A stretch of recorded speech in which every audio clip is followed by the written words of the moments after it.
Hello everyone. এয়া DWৰ ফালৰ পৰা প্ৰকাশ হোৱা এখন নোটিছ।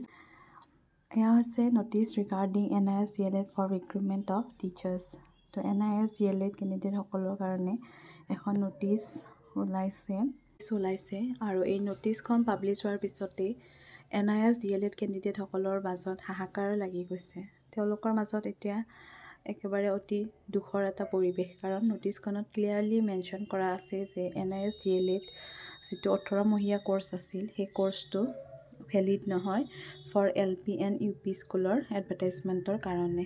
এই নোটিছখন মই এবাৰ পঢ়ি দিছোঁ। For the informations of all concerned that the Director of Elementary Education Assam has published advertisement A and advertisement B for the recruitment of teachers in LP school and UP।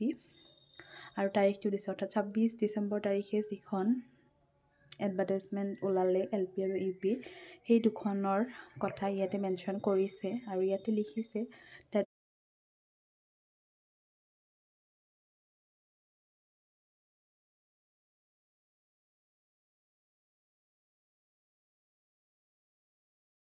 28/11/2023, অৰ্থাৎ নৱেম্বৰৰ 28 তাৰিখে supreme কোৰ্টত যি appeal কৰা হৈছিল আৰু তাৰে যিটো order ওলাইছিল, সেই অৰ্ডাৰ মতে the qualification of 18-month diploma in elementary education অৰ্থাৎ DLED acquired from National Institute of Open Schooling NIOS is no longer a valid qualification to be eligible for fresh recruitment to the post of teachers.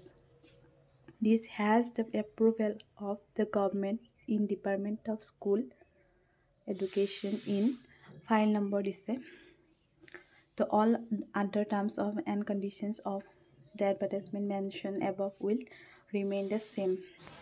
The advertisements were prepared and published in compliance with the order passed by the Honorable Supreme Court of India, date 28/11/2023 আৰু এইখন DWৰ ৱেবছাইটতে প্ৰকাশ পাইছে। গতিকে এতিয়া আপোনালোকৰ যিসকলে NISৰ পৰা DLED কৰিছিল, তেওঁলোকে এতিয়া LP আৰু UPৰ এডভাৰটাইজমেণ্টত এপ্লাই কৰিব নোৱাৰে। যিসকলে আগতে কৰিলে তেওঁলোকে কৰিলে, কিন্তু এতিয়া বিহাৰ UPৰ দৰে অসমতো NIS DLED কেণ্ডিডেটসকল বঞ্চিত হ'ল টেটৰ নতুন নিযুক্তিৰ পৰা। এতিয়া আপোনালোকৰ হাতত উপায় কি আছে? এতিয়া আপোনালোকৰ এটাই উপায়, আপোনালোকে আকৌ দৌৰিব লাগিব দিল্লীলৈ, অৰ্থাৎ সুপ্ৰিম কোৰ্টত যাব লাগিব। আপোনালোকে পাৰিলে যিসকলে বাহিৰৰ কেণ্ডিডেট আছে, তেওঁলোকে হয়তো কিবা পদক্ষেপ লৈছে, পাৰিলে তেওঁলোকৰ সৈতে যোগাযোগ কৰক যিসকলে NISৰ প্ৰাৰ্থী আছে। এতিয়া আৰু আপোনালোকৰ হাতত এইটোৱে ৰাস্তা থাকিব। বাকী DWৰ ফালৰ পৰা ক্লিয়াৰলি মেনশ্যন কৰিছে যে সুপ্ৰিম কোৰ্টৰ অৰ্ডাৰটো তেওঁলোকে মানি ল'লে, আৰু সুপ্ৰিম কোৰ্টৰ অৰ্ডাৰ মানিছে মানে NIS DLEDসকল এতিয়া এই নিযুক্তিৰ পৰা বঞ্চিত হ'ল।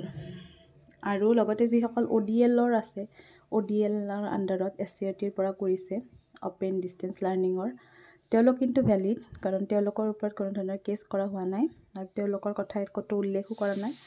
তেওঁলোকৰ কোৰ্ছত 2 বছৰীয়া কোৰ্ছ বুলিয়েই হয়তো আছে, গতিকে তেওঁলোক ভেলিড। কিন্তু যিসকল NISৰ আছিলে তেওঁলোকে আৰু নোৱাৰিব এপ্লাই কৰিব। সেইটোৱে দুখৰ খবৰটো দিবলৈ আহিলোঁ আপোনালোকৰ ওচৰলৈ। উপায় নাই আৰু, যিটো নিয়ম সেইটো মানি ল'বই লাগিব। আজিলৈ আহিছোঁ।